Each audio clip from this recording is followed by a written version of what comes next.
नमस्कार, मी Rajratna Jondhale. Top news मराठीच्या 9च्या बातम्यांमध्ये सर्वांचं स्वागत. 24 तास नाही तर फक्त एका तासात आपण देशभरातील दिवसभराच्या महत्त्वाच्या राजकीय, सामाजिक, क्राईम आणि मनोरंजनासह इतर घडामोडींचा वेगवान आढावा घेणार आहोत. बुलेटिनची सुरुवात करूया शॉर्ट न्यूजने. 2014 पासून देशाला पणवती लागली आहे. मी कोणत्याही व्यक्तीला पणवती म्हणत नाही म्हणत संजय राऊत यांचा भाजपाला टोला.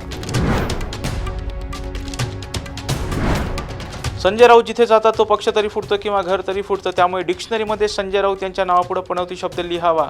आमदार नितेश राणे यांची संजय राऊतांवर टीका. आज राष्ट्रवादी पक्ष आणि चिन्हाबाबत निवडणूक आयोगात सुनावणी होणार. शरद पवार गटाकडून जितेंद्र आव्हाड तर अजितदादा गटाकडून अनेक मंत्री उपस्थित राहण्याची शक्यता. राजस्थानातील एका बॅनरवर एकनाथ शिंदे यांच्या नावापुढे हिंदू हृदय सम्राट असा उल्लेख. नावापुढे हिंदू हृदय सम्राट लिहून गद्दारीचा शिक्का पुसला जाणार नाही. आदित्य ठाकरेंची एकनाथ शिंदेंवर टीका. मराठा आरक्षणाविषयी अजित पवार आणि छगन भुजबळ यांची भूमिका एकच. आमदार बच्चू कडू यांची अजित पवार आणि छगन भुजबळ यांच्यावर टीका. जालन्यातील लाठी हल्ल्याची चौकशी होईपर्यंत तुषार दोषींच्या बदलीला स्थगिती द्या. मंत्री दीपक केसरकर यांची मुख्यमंत्र्यांकडे पत्राद्वारे मागणी. पक्षाने सांगितल्यास राजीनामा देणार. ओबीसींच्या मुद्द्यावर छगन भुजबळ यांची राजीनामा देण्याची तयारी. भुजबळ यांची ओबीसी समाजाबाबतची भूमिका योग्यच असून मराठा समाजाला वेगळे आरक्षण द्यावं. आमदार गोपीचंद पडळकर यांचं वक्तव्य. बावनकुळेंच्या विरोधात संजय राऊत यांनी कितीही पुरावे दिले तरी सरकार कारवाई करणार नाही. आमदार भास्कर जाधव यांचं वक्तव्य. अजितदादांनी छगन भुजबळांना शांत करावं, अन्यथा मीही शांत बसणार नाही. जरांगे पाटील यांचा इशारा. राष्ट्रवादीत उभी फूट पडल्यानंतर राष्ट्रवादीतील पक्ष आणि चिन्हाचा वाद थेट केंद्रीय निवडणूक आयोगात पोहोचला असून आज याबाबत सुनावणी पार पडली.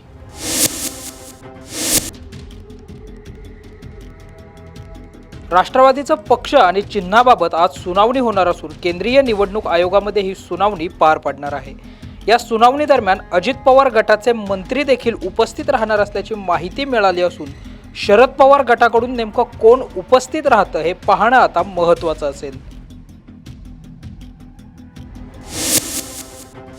शेतकऱ्यांच्या दुधाला 34 रुपये हमीभाव मिळावा यासाठी किसान सभेच्या वतीनं राज्यातील 21 जिल्ह्यांमध्ये शासन आदेशाची होळी करण्यात आली. राज्यातील दूध संघ आणि दूध कंपन्यांनी संगनमत करून दुधाचे भाव 34 वरून पाडून जवळजवळ 27 रुपयापर्यंत खाली आणलेले आहेत. शेतकऱ्यांसाठी ही अत्यंत लूटमारीची आणि अत्यंत वेदनादायक अशी गोष्ट आहे. सरकारने 34 रुपये हमीभाव द्यावा अशा प्रकारची समिती स्थापन करून समितीच्या वतीने शिफारस करणारा शासनादेश काढलेला होता.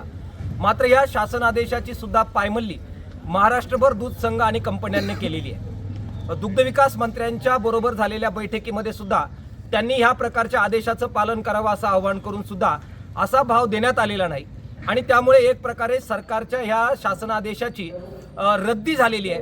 रद्दी झालेला शासनादेश महाराष्ट्रभर जाळावा असं आवाहन दूध उत्पादक शेतकरी संघर्ष समितीनं केलेलं होतं. आज महाराष्ट्रातल्या 21 जिल्ह्यांमध्ये हे शासनादेश जाळले जात आहेत. सरकारसाठी ही अत्यंत नामुष्कीची गोष्ट आहे.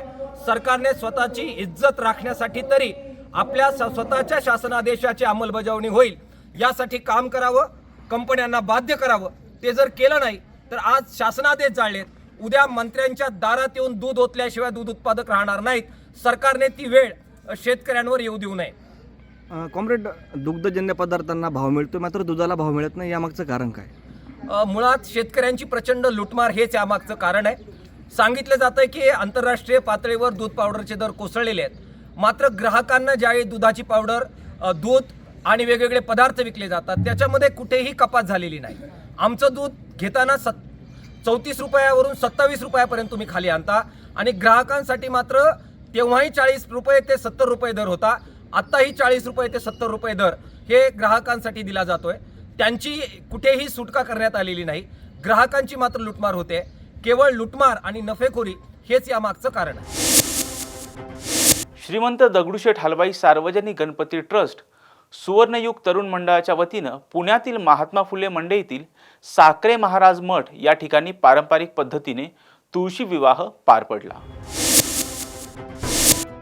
शुभमंगल सावधानचे स्वर कानी पडताच वधू आणि वरांमध्ये अक्षदा व पुष्पवर्षाव करणाऱ्या पारंपरिक वेशातील महिला राधेकृष्ण गोपाळकृष्णचा वऱ्हाडी मंडळींनी केलेला अखंड जयघोष आणि डोक्यावर कृष्णाची मूर्ती आणि तुळशी वृंदावन घेऊन काढलेली वरात अशा थाटात पारंपरिक पद्धतीने तुळशी विवाह सोहळा पुण्यातील साखरे महाराज मठ या ठिकाणी पार पडला।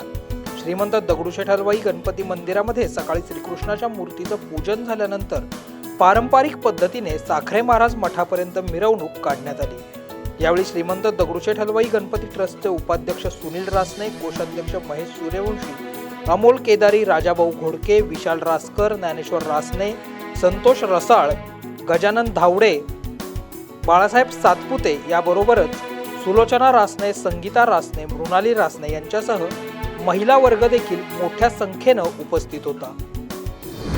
जय गणेश।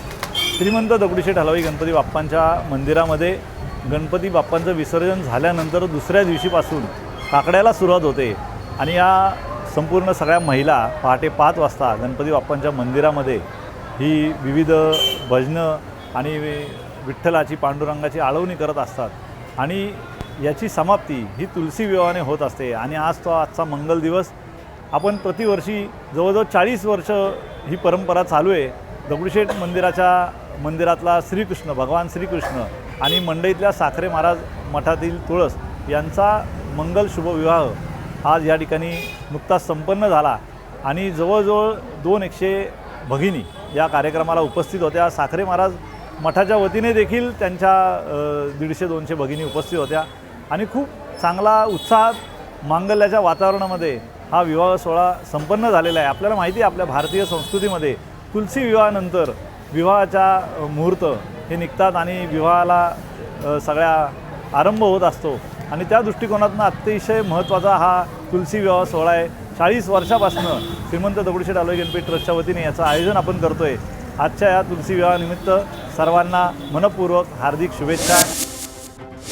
भारतीय संविधानाच्या सन्मानार्थ पुणे शहरात 26 नोव्हेंबर रोजी संविधान दौड आयोजित करण्यात आली असून त्यासाठी सावित्रीबाई फुले पुणे विद्यापीठाच्या खाशाबा जाधव क्रीडा संकुल मैदानावर जय्यत तयारी सुरू करण्यात आली आहे।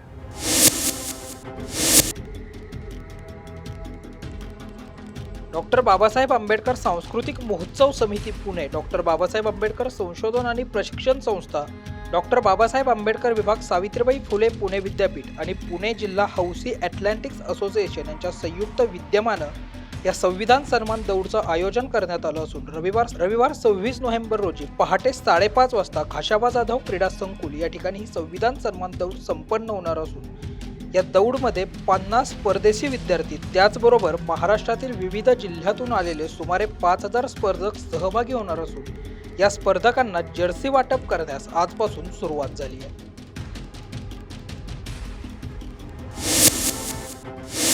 कमी पावसाचा फटका सातारा जिल्ह्यातील जावळी तालुक्यातील भात शेतकऱ्यांना बसला असून त्यामुळे भात पिकं करपली आहेत।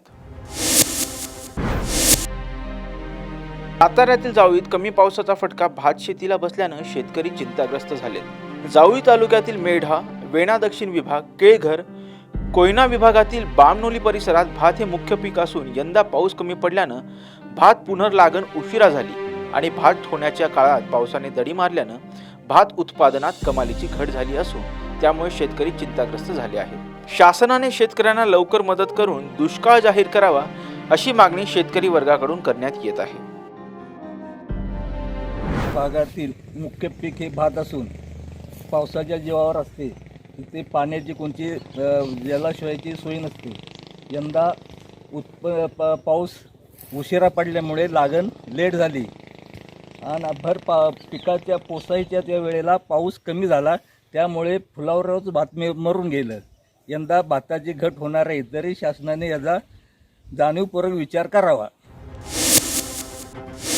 आज पुण्यात राष्ट्रवादीच्या खासदार सुप्रिया सुळे यांनी महापालिका आयुक्तांची भेट घेतली असून त्यानंतर त्यांनी माध्यमांशी संवाद साधलाय।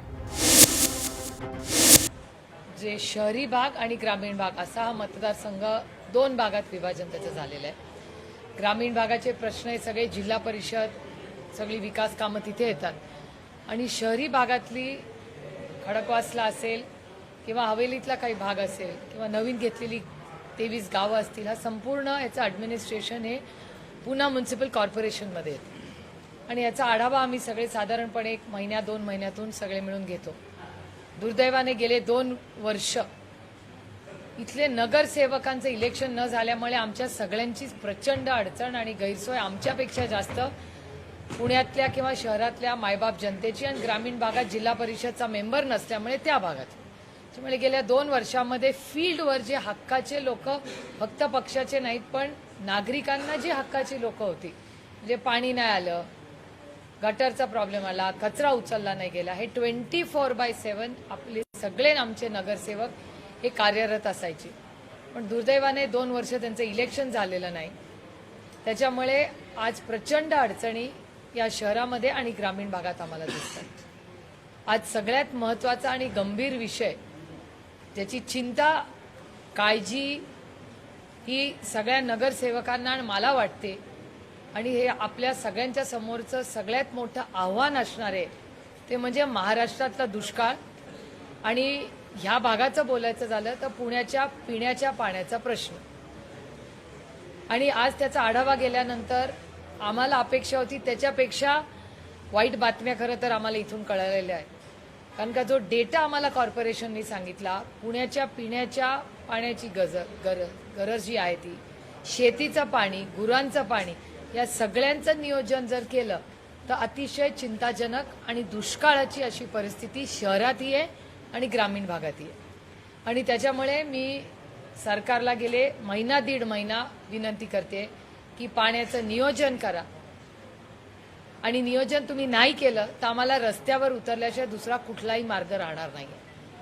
पुण्याचं शहराचं आपण उदाहरण फक्त घेऊया सुरुवातीला. पुणे शहरामध्ये दर आठवड्याला मी येते, दर आठवड्याला कुठल्याही रस्त्याने घ्या नवीन बिल्डिंगचं काम चालू असतं. आहे ते इन्फ्रास्ट्रक्चर, मग पाणी असेल, कचरा असेल, ट्रॅफिक असेल, किंवा जी सपोर्टिंग सिस्टम ट्रॅफिक कंट्रोल असेल किंवा बसेस असतील, हीच जागेवर नाही आहे. आणि इथे तुम्ही अजून नवीन बिल्डिंग जर बांधणार असाल तर आहे त्यांनाच पाणी नाही आहे त्यांचाच कचराची विल्हेवाट होत नाही, आहे त्यांनाच ते रस्ते पुरत नाही आहेत. मग पुढच्या पुण्यामध्ये पाणीच नसणारे अशी भीती आणि काळजी आम्हाला सगळ्यांना वाटते.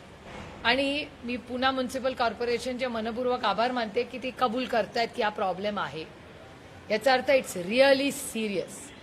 त्याच्यामुळे माझी महाराष्ट्र सरकारला विनम्र विनंती आहे की काही महिन्यासाठी तुम्ही पुण्यातलं सगळं जे कन्स्ट्रक्शन चाललंय हे थांबवा. याच्यासाठी 2 कारणं आहेत. एक तर प्रचंड पोल्युशन होत आहे. तुमच्या सगळ्या चॅनलवाल्यांचे, मीडियावाल्यांचे मी मनपूर्वक आभार मानते की तुम्ही एक नवीन गोष्ट टीव्हीवर आज दाखवायला लागलाय की एअर पोल्युशनचा रेडार येतं.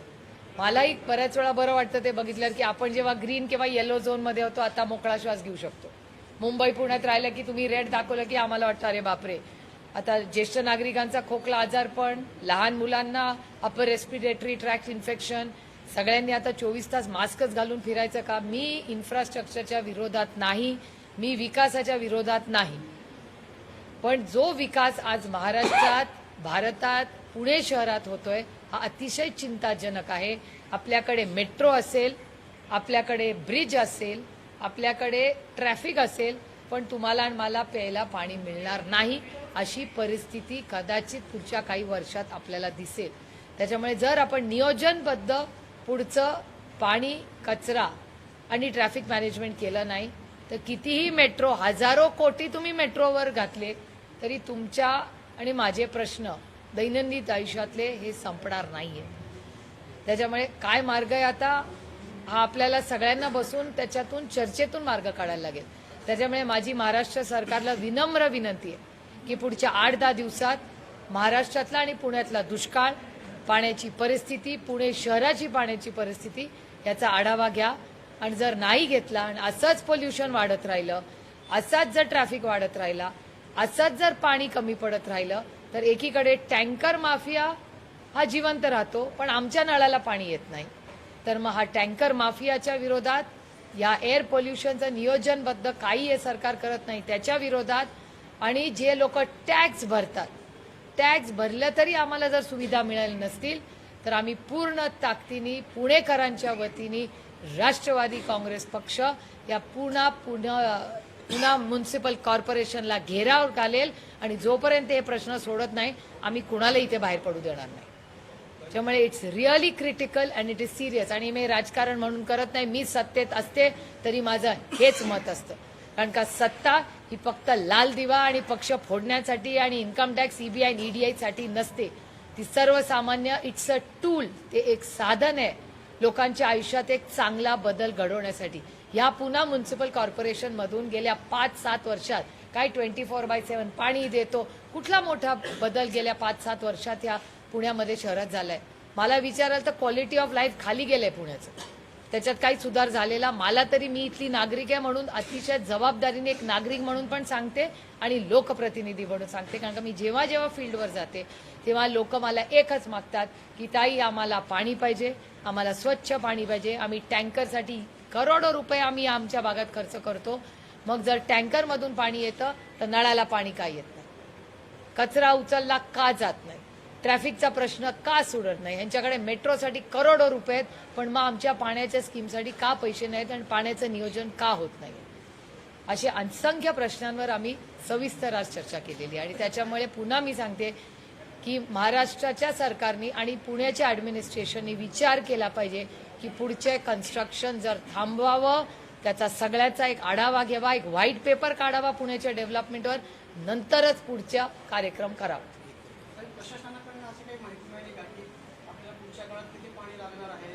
आता त्याचा आढावा ते घेणार आहेत. मी स्वतः इरिगेशन डिपार्टमेंटकडे आता जाणार आहे. तीही माहिती इथूनही मिळेल, इरिगेशन डिपार्टमेंटकडून पण मिळेल. पण जर 1 तारखेपर्यंत आम्हाला काहीतरी व्यवस्थित प्लॅन जर मिळाला नाही तर 1 तारखेला आम्ही पुणा म्युनिसिपल कॉर्पोरेशनला 1 डिसेंबरला घेराव घालणार आहोत.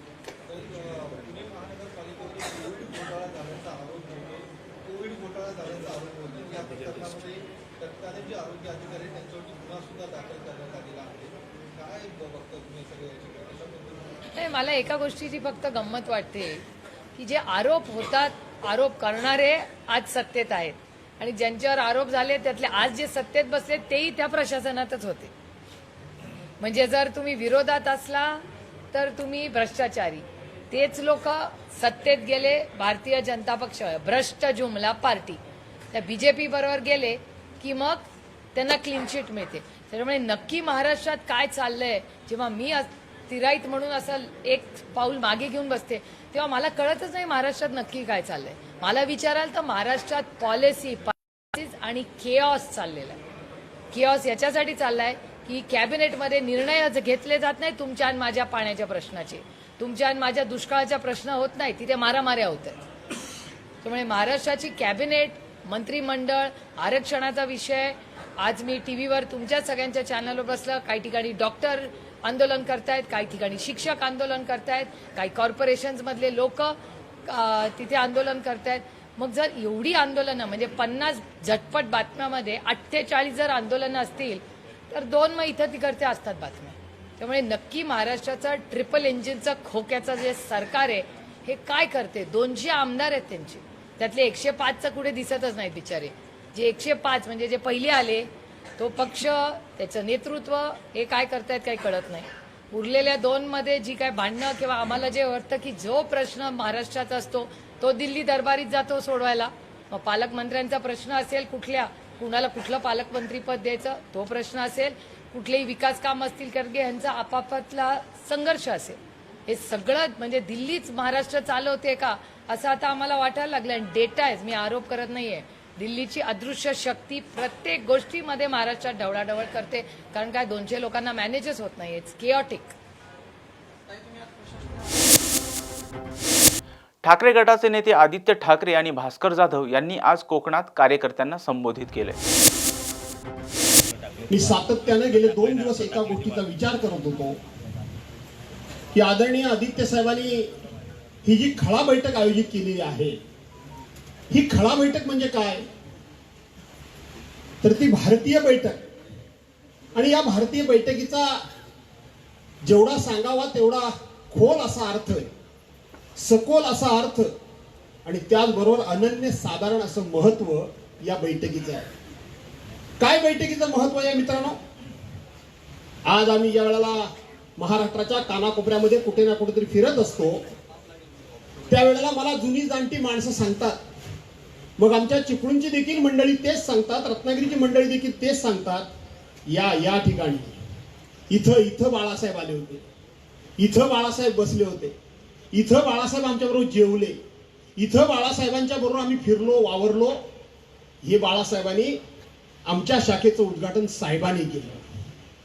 हा जो अनन्य साधारण अशा प्रकारचा हा जो ठेवा आहे, हा ठेवा अनेकांनी आपल्या हृदयामध्ये जतन करून ठेवलेला आहे.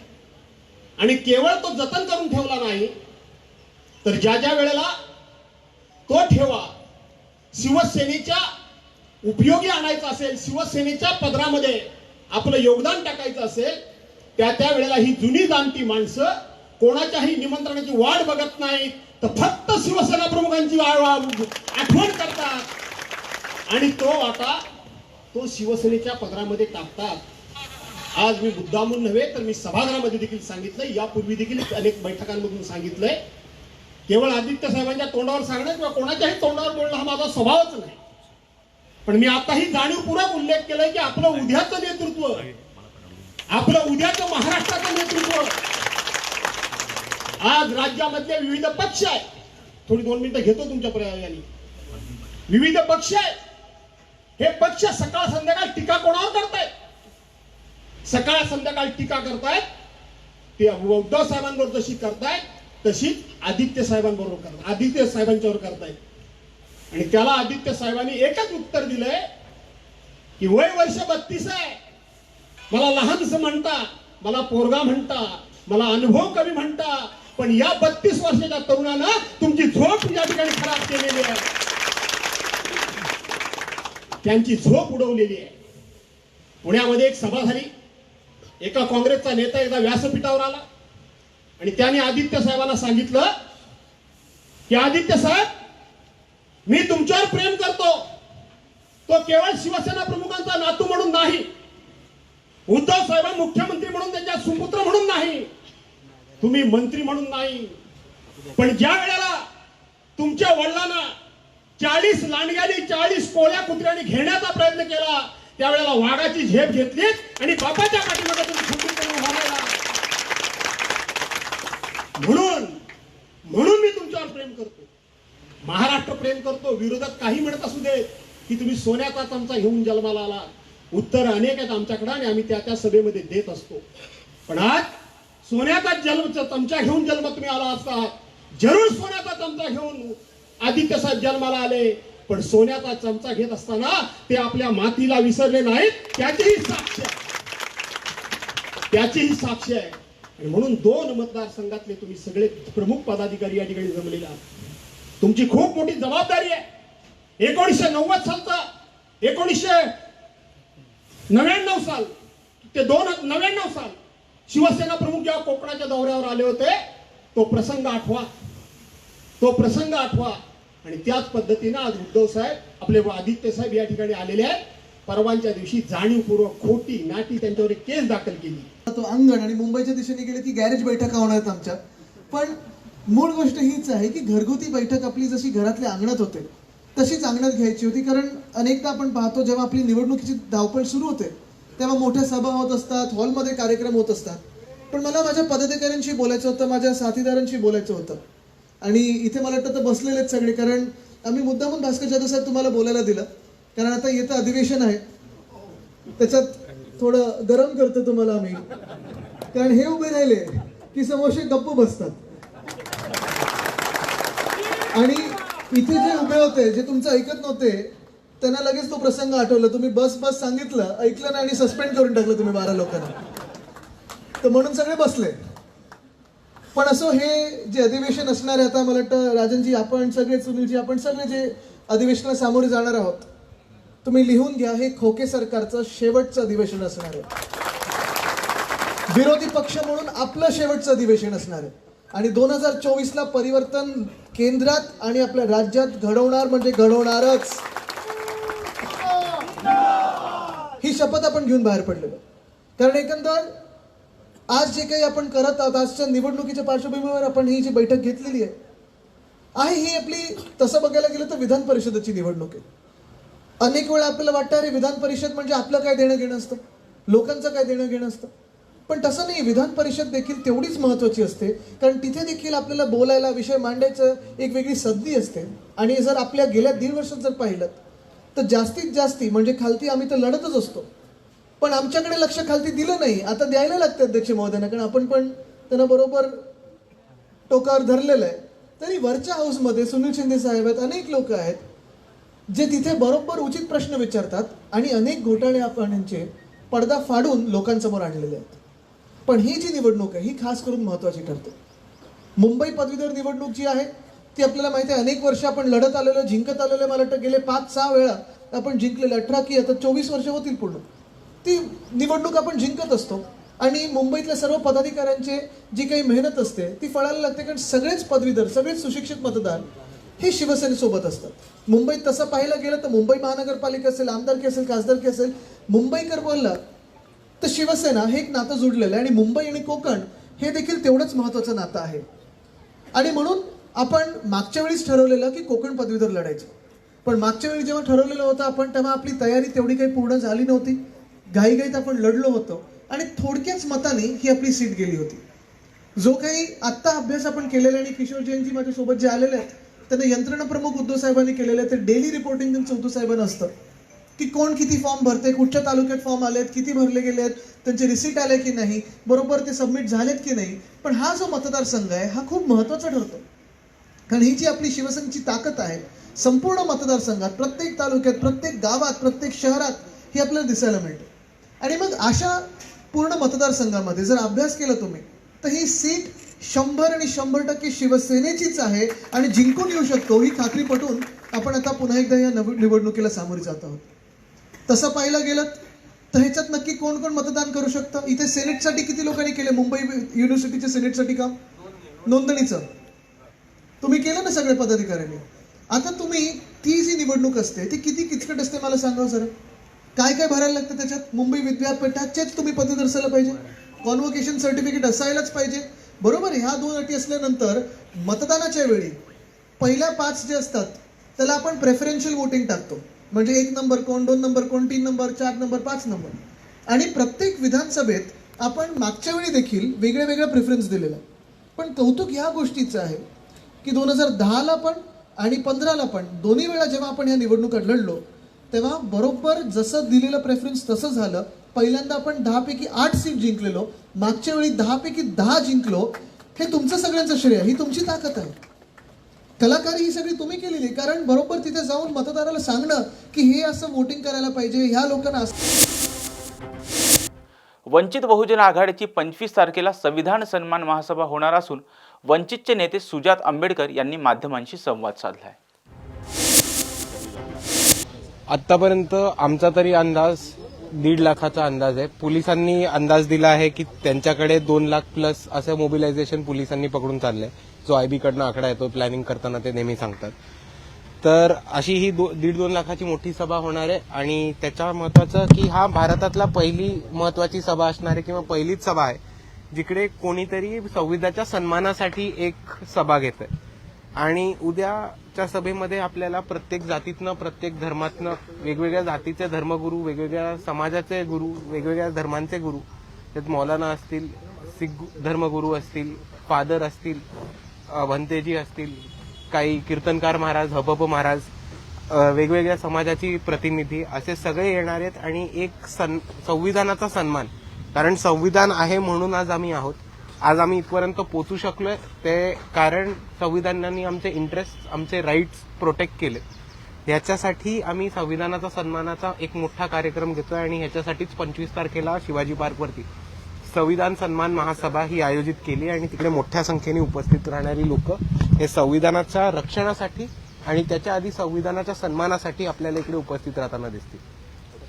तुमच्या मित्रपक्षांना तुम्ही निमंत्रण दिलंय का? जसं शिवसेना तुमचा मित्रपक्ष आहे, त्यांना निमंत्रण दिलंय का? उद्धव ठाकरे किंवा आदित्य ठाकरे किंवा शिवसेना पक्षातनं कोणी? हे बघा, हो, सर्व मित्रपक्षांना, सर्व समविचारी लोकांना आणि मित्रपक्षांबरोबर इतर जे कॉन्स्टिट्यूशनवरती काम करतात, कॉन्स्टिट्यूशनल राईट्सवरती काम करणारे ऍक्टिव्हिस्ट आहेत, काही अजून समाजकार्य करणारे कार्यकर्ते आहेत, अशा सर्वांनाच इकडे आमंत्रित केले. समाजाच्या प्रतिनिधींना, काही समाजाच्या धर्मगुरूंना, धर्माच्या धर्मगुरूंना, या सर्वांना पण इकडे निमंत्रित केले आणि तशा प्रकारे सर्व मित्रपक्षांना पण निमंत्रित केलंच आहे. सुशांतजी, राहुल गांधी यांना पत्र दिलं होतं निमंत्रणाचं, त्यांच्या संदर्भात संबंधित काही कन्फर्मेशन आले का? येणार आहे, काही येणार आहे, काही रिप्लाय आलाय का? हे बघा, राहुल गांधींचा पत्र दिलंय ते जाहीर केलंय. मला पण ते आपल्याबरोबर तिकडेच कळलं की राहुल गांधींना इन्व्हिटेशन हे दिलं होतं. त्याची एक वेगळी टीम आहे जी फॉलोअप करतेय आणि त्या टीमशी माझं आज सकाळपासून काही बोलणं नाही झालं, सो मी त्याच्याबद्दल एक्झॅक्ट अपडेट नाही देऊ शकत. पण राहुल गांधींना निमंत्रण नक्कीच दिलंय आणि त्यांनी इकडे यावं असं आम्हा सगळ्यांना वाटतं. सध्या आपण बघतोय ओबीसी आणि मराठा आमने सामने आलेले पाहायला मिळत आहे. या तुमच्या संविधान सभेतून काही नवीन समीकरणं उदयास येतील असं तुम्हाला वाटतं? हे बघा, बाळासाहेबांनी आधीच एक सांगितलंय की त्यांच्याकडे एक खास फॉर्म्युला आहे की कोणाचंही ताट हिणावून न जाता एक वेगळं ताट मिळू शकतं आणि ओबीसी समाजाचं आरक्षण न काढता मराठा समाजाला स्पेशल रिझर्वेशन मिळू शकतं, असा एक फॉर्म्युला. दोन समाजांमध्ये तीड न निर्माण करता, दोन समाजामध्ये दंगलीचं वातावरण किंवा पेटवापेटवीचं वातावरण न पैदा करता आपण असं सगळ्यांना अकोमोडेट करू शकू, असा एक फॉर्म्युला बाळासाहेबांनी मांडलाय आणि त्याच्याबद्दल उद्या तुम्हाला खूप चांगलं स्पष्टीकरण त्यांच्या भाषणातूनच मिळून जाईल. 2024च्या अनुषंगाने ही तयारी करण्यात येते आणि शक्ती प्रदर्शन करण्यात येते असं काही नेते मंडळींचं किंवा तुमच्या पक्षासोबत ज्यांचं साम्य नसेल त्यांची मत आहेत, कसं बघतो? ती त्यांची मत आहेत. हे बघा, आम्ही संविधानाचा सन्मान करतोय. आम्ही संविधानाचा सन्मान ह्याच्यासाठी करतोय की भारतातली डेमोक्रेसी आणि लोकशाही टिकून राहील आणि त्याच लोकशाहीने या नेत्यांना अधिकार दिलाय त्यांची मतं व्यक्त करायला आणि त्या त्यांचा अधिकार आहे ते मतं व्यक्त करतच राहणार आहेत. 2019च्या निवडणुकीआधी सुद्धा याच शिवाजी पार्कच्या मैदानातून बाळासाहेब प्रकाश आंबेडकर यांनी भाषण केलं होतं आणि त्यानंतर लोकसभेची निवडणुकीचं हे पुकारलं होतं. आता पुन्हा एकदा तोच प्रयत्न असणार. हे बघा, त्या दोन सभांमध्ये मी थोडा फरक मानतो ह्याच्यासाठी की ती जी सभा झाली होती ती फेब्रुवारी किंवा मार्चमध्ये झाली होती ऐन इलेक्शनच्या तोंडावरती आणि ती अख्खी वंचित बहुजन आघाडीच्याच बॅनर खाली झाली होती. ही सभा त्या प्रकारे न होता संविधान सन्मान सभा असं एक, ह्याच्या मागे ड्रायव्हिंग फोर्स जरी एक पॉलिटिकल पक्ष असला तरी ह्या संविधानाच्या सन्मानासाठी ही सभा ठेवली आणि ज्याच्यामध्ये फक्तच राजकीय म्हणजे इलेक्टोरल पॉलिटिक्स मधली लोक नाही तर जे सोशल पॉलिटिक्समध्ये काम करतात, जे रिलिजियस पॉलिटिक्समध्ये काम करतात, जे इकॉनॉमिकल पॉलिटिक्समध्ये काम करतात, अशा वेगळ्या ऍक्टिव्हिस्टना, कार्यकर्त्यांना ह्या सगळ्यांना पण निमंत्रण दिलंय आणि रादर देन हॅव्हिंग म्हणजे नुसतं इलेक्टोरल पॉलिटिक्स म्हणजे निवडणुकीचं राजकारण न करता सामाजिक राजकारण करणारे ज्यांना संविधान टिकवून ठेवायचं आहे या सगळ्यांसाठी ही महत्वाची सभा आहे. 2024च्या लोकसभा निवडणुकीच्या अनुषंगानं ही सभा गेटवे असेल का? मला नाही कळलं आपला. 2024 विधानसभा लोकसभा निवडणुका येत आहेत त्या दृष्टिकोनातून वंचित बहुजन आघाडीची म्हणजे संविधान सभा ही गेटवे आहे का? नाही, मी ह्याला गेटवे नाही म्हणणार एका अर्थाने, कारण आपण बघत असाल तर वंचित बहुजन आघाडीच एक असा पक्ष आहे ज्याला अजून कोणत्याही समाजातनं किंवा कोणत्याही गावातनं अजून गावबंदी टाकली नाहीये. वंचितच्या कार्यकर्त्यांसाठी, नेत्यांसाठी, बाळासाहेबांसाठी वेलकमचे बॅनर्स लागतात सगळीकडे आणि हेच होत असताना एक वंचितचा असा पक्ष आहे की जे सोशल इंजिनिअरिंग आणि वंचित घटकांसाठी काम करणं, त्यांच्यासाठी सभा घेऊन एक अवेअरनेस वाढवणं हे वंचित बहुजन आघाडीचं नेहमी वारंवार चालू असतं आणि त्याच प्रकारची ही एक सभा मुंबईमध्ये घेतोय. फक्त याच्यामध्ये एवढाच फरक आहे की 20 नोव्हेंबरला आपण कॉन्स्टिट्यूशन डे मानतो, 25 डिसेंबरला तो दिवस असतो जेव्हा बाबासाहेबांनी संविधान हे कॉन्स्टिट्युएंट असेंब्लीमध्ये त्यांचं भाषण देऊन सबमिट केलं होतं आणि प्रस्तुत केलं होतं. म्हणून आम्ही नुसतंच संविधानाला मानत नाही तर ज्या विचारांनी बाबासाहेबांनी ते संविधान लिहिलेलं त्या विचारांना आपण आम्ही अभिवादन करतो आणि त्या विचारांचा सन्मान करतो. म्हणून ही सभा 25 तारखेला ठेवण्यात आलेली आहे. ठाकरे गटाचे खासदार संजय राऊत यांनी भाजपा प्रदेशाध्यक्ष चंद्रशेखर बावनकुळे यांचा मकाऊमधील आणखी एक व्हिडिओ पोस्ट केलाय. त्यावर बोलताना भाजपा प्रदेशाध्यक्ष चंद्रशेखर बावनकुळे काय म्हणालेत पाहूयात. ते मला काय झालं माहिती नाही, पण मी आज दिंडोरीमध्ये आमच्या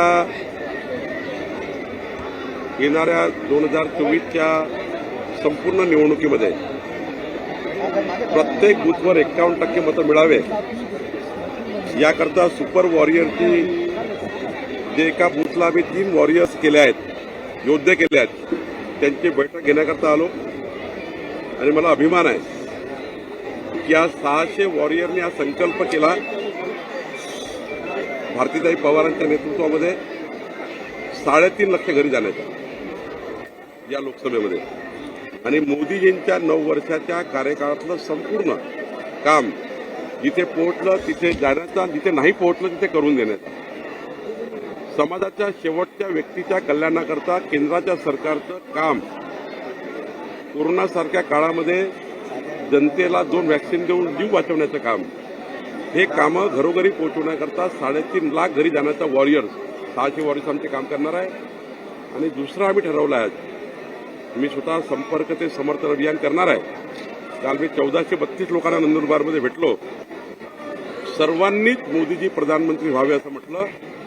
आणि दुसरं माझं काम राहणार आहे की आज नाशिकच्या दिंडोरी लोकसभेमध्ये महाराष्ट्र सरकारकरता जे काही महत्त्वाचे कामं या सभेत मला मिळाले, जनसमर्थन अभियान मिळणार आहे, त्या कामाचं सरकारकडनं फॉलोअप करून या लोकसभेमध्ये राहिलेले कामं सुद्धा झाले पाहिजे. याकरता राज्याच्या पक्षाचा, सर्वात मोठा पक्षाचा अध्यक्ष म्हणून मी सरकारकडे मांडणी करणार आहे आणि सरकारकडनं हे प्रश्न सोडून आणण्याचा प्रयत्न करणार आहे. संजय राऊत यांनी प्रेस घेतली, त्याच्यामध्ये आज सांगितलं की शिंदे गट आणि अजित मी पवार सांगितलं गट वारंवार की संजय राऊत, भाजपमध्ये विलीन होऊन कमळ पक्षावर मी ज्या कामाकरता आलो त्याचं उत्तर घेतलं पाहिजे. त्याचं उत्तर देण्याकरता आमचे प्रवक्ते आहेत. आज खरं तर आपण या निफाड आणि दिंडोरीच्या लोकसभेच्या डेव्हलपमेंटबद्दल काही विषय चर्चा केली पाहिजे. राज्याचा एक प्रमुख पक्षाचा अध्यक्ष म्हणून तुम्ही सुद्धा मला काही सुचवा की दिंडोरी लोकसभेत हे 4 काम सरकारने केले पाहिजे, ही अपेक्षा आहे. जेव्हा एक पक्षाचा अध्यक्ष येतो तेव्हा या भागातला डेव्हलपमेंटचा विचार केला पाहिजे. यांनी हे म्हटलं, त्यांनी त्याचं उत्तर दिलं, त्यानं म्हटलं, त्यांनी त्याचं उत्तर दिलं. आपण दिवसभराचा वेळ घालवणार का? आपण मला वाटतं दिवसभर हा वेळ घालवू नाही. आपल्यालाही आपल्या नाशिकचा दिंडोरीचा विकास करायचा आहे. त्यामुळं महत्त्वाची निवेदन आहे. तुमच्याही पत्रकार महोदयांच्या दिवसभराच्या इतक्या मोठ्या कामामध्ये जे काही 4 प्रश्न निघाले ते सुद्धा कळवले पाहिजे, जेणेकरून येणाऱ्या विधानमंडळामध्ये आपण ते प्रश्न मांडू शकू, दिंडोरी लोकसभेला काही न्याय देऊ शकू.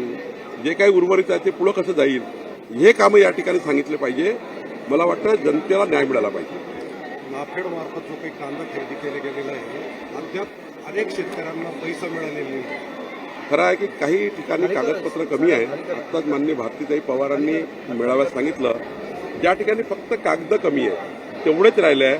कागदपत्र पूर्ण झाली नाहीतर आमचे कार्यकर्ते जाणार आहेत, आमचे कार्यकर्ते लिस्ट घेऊन जाणार आहेत. हे कागदपत्र शिल्लक आहे, ते कागदपत्र झाले की त्यांनाही मिळेल. साहेब, आपण असं सांगितलं की 51% मतदान झालं पाहिजे, मात्र आजही आपल्या याच्यामध्ये गटतट आहे, हे कसं आहे करणं? आमच्या पक्षात कुठलाही गट नाही. आमच्या पक्षात एकच गट आहे, नरेंद्र मोदी. शेवटचा प्रश्न आहे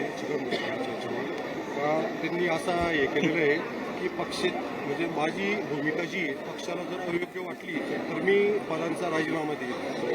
आता भुजबळ साहेब काय बोलले त्यावर मी व्यक्त होणे हे तर मला योग्य नाही. राज्यातील विरोधी पक्षांची अवस्था पाण्यातून काढलेल्या माशासारखी झाल्याचं विधान ग्रामविकास मंत्री गिरीश महाजन यांनी केलं आहे. त्यांची बैठक म्हटल्यापेक्षा चर्चासत्र आणि अभ्यासवर्ग असं म्हटलं तरी चालेल. अशा पद्धतीने याची बैठक त्या ठिकाणी आहे. सगळे वरिष्ठ जे अधिकारी आहेत ते त्यांना मार्गदर्शन करतील. त्यांच्यामध्ये आपसामध्ये चर्चा होईल, विचारांची देवाणघेवाण होईल आणि ग्रामविकास, शेवटी गावाचा विकास कसा करायचा. अनेक योजना आमच्याकडे आहेत या खात्याच्या माध्यमातून, त्या कशा राबवायच्या, त्यातल्या अडचणी काय आहेत, काही योजने त्या किती चांगल्या पद्धतीने ते त्या ठिकाणी सांगतील आणि प्रत्येकाने आपण काय काय केलेलं आहे आपल्या जिल्ह्यामध्ये ते या ठिकाणी सांगायचं आणि त्यातून मुक्त चिंतन असं मी म्हणेल त्याला, ते या ठिकाणी होईल आणि त्यातून अनेक लोकांना एकमेकांचे अनुभव शेअर करता येतील. सर, एकनाथ खडसेंनी ट्विट केलंय. त्यांनी असं म्हटलं की त्यांच्या आजारपणावर तुम्ही जी शंका घेतली ते त्यांनी कमेंट करताना तुम्हाला असं म्हटलं की तुमचं वय आता 60 झालंय, त्याच्यामुळं साठी बुद्धी त्यांनी ट्विट काढली तुमची आणि ते म्हणतात की माझंच हृदय बंद होतं, त्यांना जर हवं असेल तर त्यांनी माझे कागदपत्र बघावेत आणि मगच टीका करावी. मला वाटतं तर खडसेंचा विषय माझ्या मते बंद झालेला आहे. उगाच त्यांच्याविषयी बोलायचं एकतर की त्यांना त्यांची लेव्हल सोडतात, त्यांना कमरेखालची भाषा जास्त आवडते, त्यामुळे त्यांनी त्यांच्या विषयावर बोलणं सोडलेलं आहे. आता पुढे काय काय होईल ते त्यांनीच बघावं. सर, एकनाथ शिंदेंच्या हिंदू हृदय सम्राट असे बॅनर राजस्थानमध्ये सुद्धा लागले, पण त्याच्यावर खूप चर्चा सुरू झाली सोशल मीडिया. बाळासाहेब ठाकरेंना जी उपाधी देण्यात आलेली होती ती उपाधी त्यांनी घेतली. आधी पक्ष घेतला, मग आधी आमदार घेतले, पक्ष घेतला, नाव चिन्ह घेतलं, आता थेट बाळासाहेबांची उपाधी सुद्धा ते घेत आहेत, म्हणून समाज माध्यमांमध्ये मला वाटतं कार्यकर्त्यांचा उत्साह आणि त्यांनी त्या ठिकाणी तो बोर्ड लावलेला आहे. तरी काही स्वतः बोर्ड छापून पाठवले का त्यांनी लावले असं नाहीये, पण त्या भागातले बाहेर राज्यातले कार्यकर्ते आहेत, त्यांनी त्या बोर्डावर ते लिहिलेलं आहे. मी आजच आपल्या चॅनलच्या माध्यमातून त्या ठिकाणी बघितलं. पण मला वाटतं कार्यकर्ते ते स्वतः असं कधी म्हणणार नाही, म्हणून घेणार नाही, पण कार्यकर्त्यांनी उत्साहाच्या भरामध्ये ते त्या ठिकाणी दिलं आहे, हे सत्य. दुसरा महत्त्वाचा प्रश्न जो आहे तो आरक्षणाचा आहे. तुम्ही बरेच प्रयत्न केले, जरांगेंचं उपोषण ज्यावेळेस सुरू होतं त्यावेळेस. आता भुजबळ थेट म्हणतात की मी राजीनामा देईन जर ओबीसी मधून मराठा समाजाला थेट आरक्षण दिलं तर. बाकी शासनाने मुख्यमंत्री उपमुख्यमंत्री यांनी आधीच स्पष्ट केलेलं आहे की ओबीसीच्या आरक्षणाला कुठेही धक्का लावू देणार नाही किंवा लागणारच नाही, आणि त्या पद्धतीने आरक्षण आम्ही मराठा समाजाला देणार आहोत हे आधी स्पष्ट झालेलं आहे. त्यामुळे भुजबळ साहेबांच्या राजीनाम्याचा प्रश्न येणार नाही आणि तसं आरक्षण कोणी देणार नाही, देऊ शकणार पण नाही. दुसरं ते असंही म्हणाले की मनोज जरांगेंच्या सभेला सरकार पहाटे कशी काय परवानगी देते, दिवसभर त्यांच्या रात्रभर सभा चालू असतात, राज्य सरकार कशी काय परवानगी देते असं भुजबळ 10 नंतर कुठल्या सभेला परवानगी नाही, मग यांच्या स्पीकरला 4 वाजेपर्यंत सभा सुरू असते. मला वाटतं नियमानुसार 10ची वेळ सगळ्यांची जाईल, सगळ्यांसाठीच आहे. मला वाटतं त्यानंतर असेल तर पोलीसच्या संदर्भामध्ये प्रशासन त्या ठिकाणी कारवाई करेल, त्यांना काय नोटीस देईल, पण त्यांना काही स्पेशल परवानगी दिली नाही कुठे, अशी कुठेही नाही आहे. त्यांनी जर नियम मोडला असेल तर त्याच्यावर कारवाई होईल. रोजच सुरू आहे, रोजच सभा सुरू आहे. कराडला, मायनीला, सगळीकडे आळंदीला सुद्धा पहाटे 4 वाजेपर्यंत त्यांनी भाषणं केली. स्पीकर्स लावलेले होते. मला वाटतं असं असेल तर प्रशासन नक्की त्या ठिकाणी लक्ष घालेल आणि यापुढे नियमाच्या बाहेर असं कुठलाही सभा किंवा कार्यक्रम घेता येणार नाही अशी खबरदारी शासन घेईल. अजून एक व्हिडिओ ट्विट केलेला आहे, पिक्चर अभी बाकी आहे, मकाऊचा व्हिडिओ ट्विट केलेला आहे. चंद्रशेखर बावनकुळेंना पुन्हा एकदा त्यांनी संजय राऊतबद्दल काय बोलावं, काहीतरी भडक वक्तव्य ते करत असतात, काहीतरी असंबंधित ते बोलत असतात.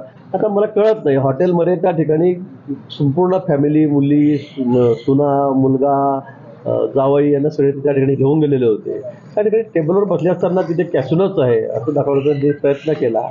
मला वाटतं शेवटी प्रत्येकाचं पर्सनल लाईफ पण आहे आणि त्यामुळे आपण प्रत्येकाच्या याच्यामध्ये बा इकडे बसले, हॉटेलमध्ये का गेले, तिकडे का गेले, मला वाटतं खूप खालच्या थराला सध्या सगळं राजकारण चाललेलं आहे. आजकालचा जो स्तर आहे सगळ्या राजकारणातला हा खूप खाली चाललेला मला असं वाटतं. आणि म्हणून संजय राऊताबद्दल तर बोलायला नको मला, पण ते काय बोलतील, काय सांगतील त्याचा काही नेमच नाही. मी तर कधी टी व्ही चॅनलवर त्यांचं मी ऐकत नाही, बघतही नाही. संजय राऊत आता मी याबद्दल बोलणार नाही, पण शिवसेनेची जी आज सगळं अवस्था झालेली आहे त्याला कारणीभूत कोण आहे आपण सांगावं मला. शिवसेनेच्या ही जी दुरावस्था झालेली आहे त्याला कारणीभूत कोण आहे, तर तेच आहेत. यालाच पनोती म्हणतात, पनोती याला म्हणतात. आता राहुल गांधी त्यांची तर बालबुद्धीच आहे मला असं वाटतं. ते कसे बोलतात, काय बोलतात त्याकडे फार काल न बोलण्याचा विषय तो. काल सुप्रिया सुळे असं म्हटल्या की दिल्लीने महाराष्ट्र जो आहे तो मागे नेण्याचा पूर्ण प्रयत्न चालू केलेला आहे. हे सरकार ज्याच्यामध्ये 2 उपमुख्यमंत्री आहेत, आधी ज्यांनी अत्यंत उत्तम काम केलं मुख्यमंत्री म्हणून 5 वर्ष ते देवेंद्र फडणवीस क्रमांक 1चे उपमुख्यमंत्री होते, त्यांना म्हणजे केवळ उपमुख्यमंत्री होते, आता त्यांच्यातही वाटा आलाय, त्यांना क्रमांक 2चे उपमुख्यमंत्री झाले. प्रत्येक कारभार हा दिल्लीतून कारभार असतो. या तिघांना अमित शहाकडे जावं लागतं. अधिकाऱ्यांच्या बदल्या असल्या तरी एकमत होत नाही. कॅबिनेटमध्ये जोरदार अगदी वादावादीचे प्रसंग होतात. हे यापूर्वी कधी कॅबिनेटमध्ये कुठेही वादावादी झाली किंवा कुठे बोलाचाली झाली असं कुठेही नाही आहे. मला वाटतं विरोधी पक्ष म्हणून त्यांना ते बोलावं लागेल. आता त्याची विचारांची अवस्था अशी झाली आहे, पाण्यातून काढलेल्या माशासारखी झालेली आहे. त्याची तडफड झाली, ते सगळीकडे टाकून बघतायत केंद्रीय, इथे जमेल का, तिथे जमेल का, हे भांडतील का, ते भांडतील का. पण आम्ही तिन्ही पक्ष सगळे एकत्र आहोत. अति एकमताने आमचे निर्णय होत आहेत. कुठे आमच्यामध्ये वादविवाद कुठेही नाही आहे. पण दिल्लीला जावं लागतं, दिल्लीला जावंच लागेल. शेवटी दिल्लीकडून मोठा निधी या ठिकाणी असतो, मोठ्या योजना आमच्याकडे येत असतात, काही राजकीय गोष्टी असतात, त्या बोलायला त्या ठिकाणी जावं लागतं. त्यामुळे तुमच्या पोटामध्ये काय दुखतं मला कळत नाही. आता तुमचा पक्ष अतिशय छोटा राहील, तो एका राज्यापुरता आहे. त्याच्यामध्ये 2-3 खासदार तुम्ही आहेत आणि 4-5-10 आमदार तुम्ही राहिलेला आहात. आता भारतीय जनता पक्ष हा खरं आहे, आमचे राष्ट्राध्यक्ष दिल्लीत आहेत, पंतप्रधान आमचे दिल्लीत आहेत, आमचं मोठं कार्यालय तिथे आहे आणि तिथून अनेक गोष्टी होत असतात. मला वाटतं महाराष्ट्राच्या विकासासाठी काही निधी आणण्यासाठी, काही योजना आणण्यासाठी जर त्या ठिकाणी जावं लागत असेल तर मला वाटतं आमच्या ताईंना एवढं वाईट वाटण्याचं कारणच नाही. तुषार गवाई यांची बदली जी आहे ती सीआयडीला करण्यात आली होती, मात्र त्याच बदलीला आता केसरकरांनी विरोध केला आणि मुख्यमंत्र्यांना पत्र लिहून ती बदली स्थगित करावी अशी मागणी करतात. तर प्रशासकीय भाग आहे, आता त्याची बदली किती झाली की सीआयडीला असेल, त्यांचा विरोध असेल त्याबद्दल मला वाटतं उपमुख्यमंत्री स्वतः गृहमंत्री आहेत आणि मुख्यमंत्री आहेत, त्या बाबतीत निर्णय घेतील.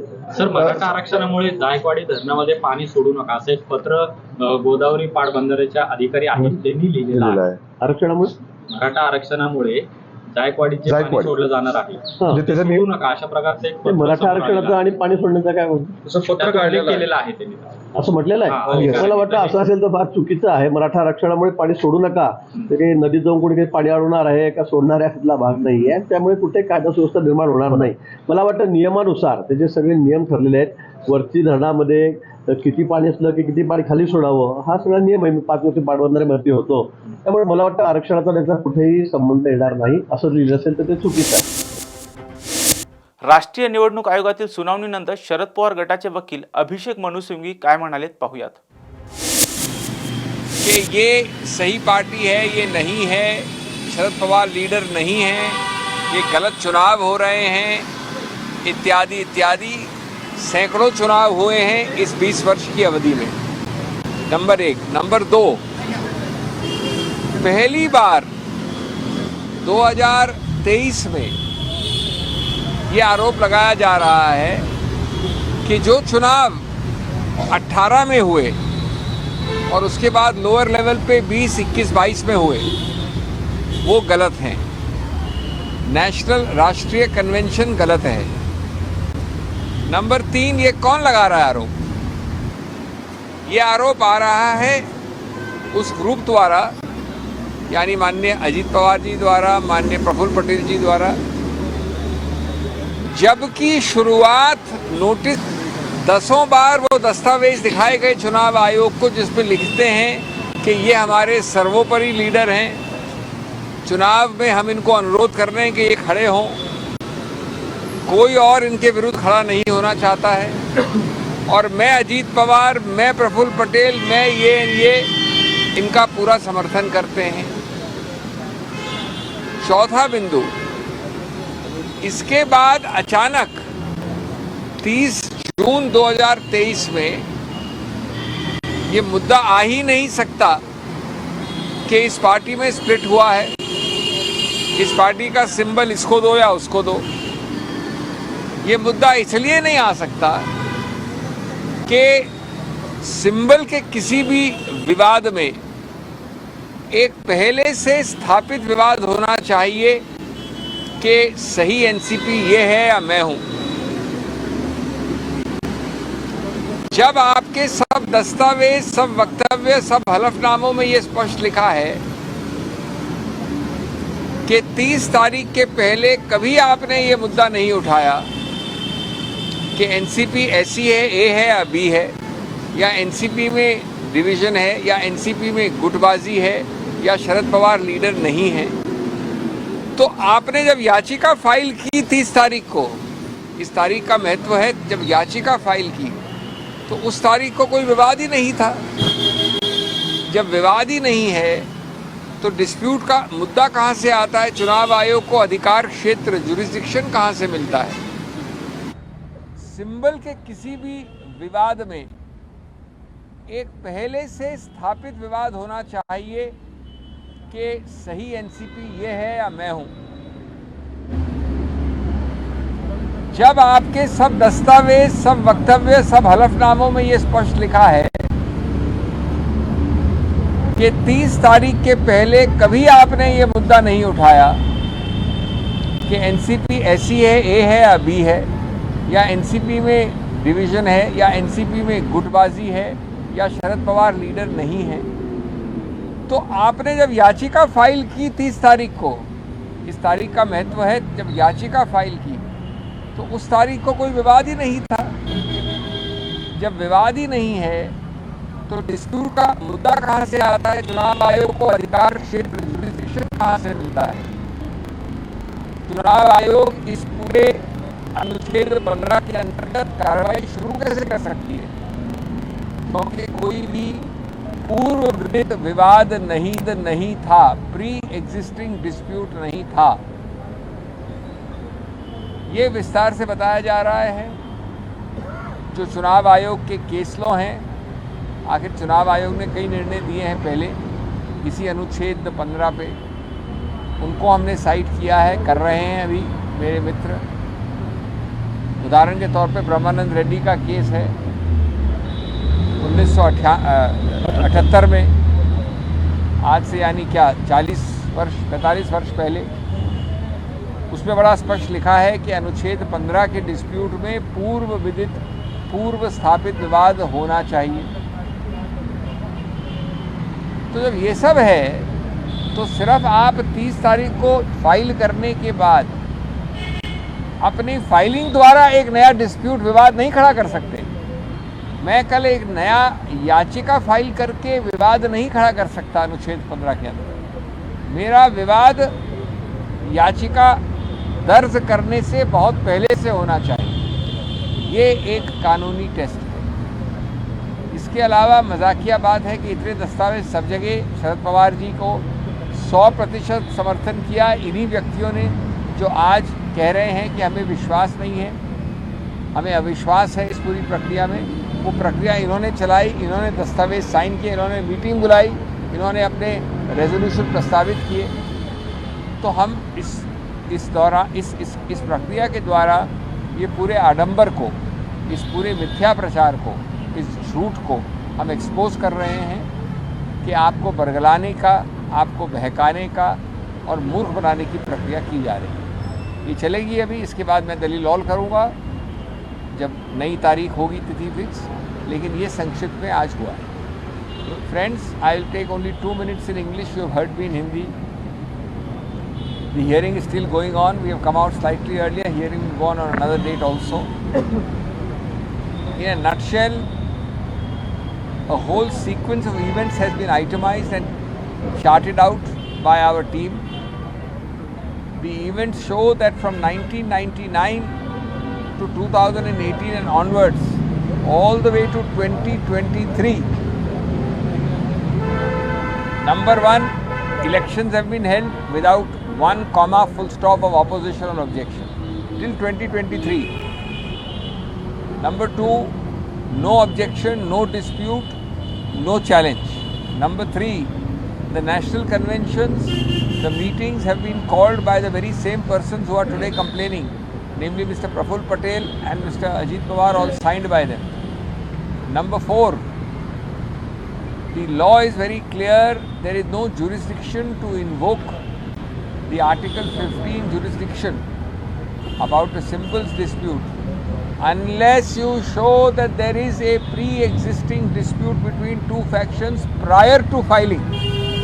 The date of filing this is 30th June. Right up to 30th June of 2023, there is not a word of a dispute.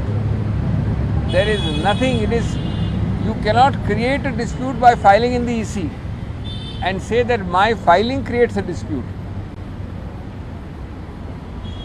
We are also attempting to expose the hypocrisy of this entire invocation of EC jurisdiction for the simple reason that every document which is relied upon for calling the meeting, having the elections, having appointments is all signed by the same persons who are now going to the EC. How can they be aggrieved? They have never been aggrieved till they suddenly file, and the dispute has to exist prior. Friends, the hearing will go on next time and we will keep you updated. My friend will now speak to you in Marathi. Sir, आज दलीलें पूरी हो जाने की कितनी उम्मीद लग रही है? नहीं, अभी तो चलेंगी। तो वो बहस कर रहे हैं, मैं तो बीच में भी आया हूँ, चलेंगी। आज ही नहीं, अगले तिथि पे भी चलेंगी।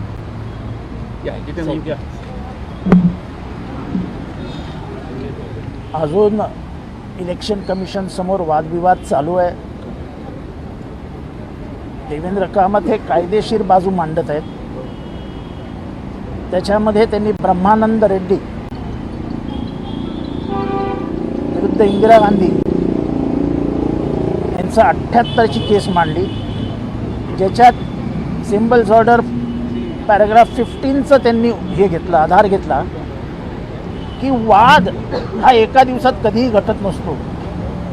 वाद हा 1 मीटिंग, 2 मीटिंग, 3 मीटिंग, 4 मीटिंग अशा होतात. 2 गटांच्या वेगवेगळ्या मीटिंग होतात. मग दोघं मिळून एकाला बाहेर काढतात, हा एकाला बाहेर काढतो आणि विवाद सुरू होतो. तो विवाद सुरू झाल्यानंतर तुम्हाला इथे येत आहे. तुम्ही एक दिवशी सडनली जागे होता रात्री, नाही वाद आहे, सकाळी चला इलेक्शन कमिशनला जाऊ, असा वाद होत नसतो. कामत साहेबांनी तारखा दिल्या की 1999 नंतर ही पक्ष कसा पुढे गेला, 2018ला इलेक्शन कसं झालं, 2018 नंतर इलेक्शन 20ला अनाऊन्स झालं, पण 20ला कोरोना आला आणि त्यामुळे इलेक्शन काय होऊ शकलं नाही. पण ज्या दिवशी 22ला इलेक्शन झालं त्या दिवशी त्यांच्या फॉर्मवर सह्या करणारे कोण होते? पहिल्या फॉर्मवर प्रफुल्ल पटेल आणि अजित पवार. त्याच्यात त्यांनी डिस्प्यूट घेतला का, काढला का, वाद केला का? नाही. सगळ्या राष्ट्रीय प्रतिनिधींना, सगळ्या राष्ट्रीय अध्यक्षांना पत्र कोणी लिहिली? प्रफुल्ल पटेल साहेबांनी. त्यांच्याच पत्रावरती ते कधी असं म्हणाले नाहीत की हा पक्ष चुकीच्या पद्धतीने चालवला जातोय किंवा ही पद्धत नाही. त्यांनीच ही सगळी पत्र लिहिली. इलेक्शन कमिशनला अनेक वर्ष तेच पत्र लिहित आहेत. त्यामुळे वादाचा प्रश्न येतो कुठे? आणि एका रात्रीत तर नवऱ्या बायकोलाही डायव्हर्स मिळत नाही.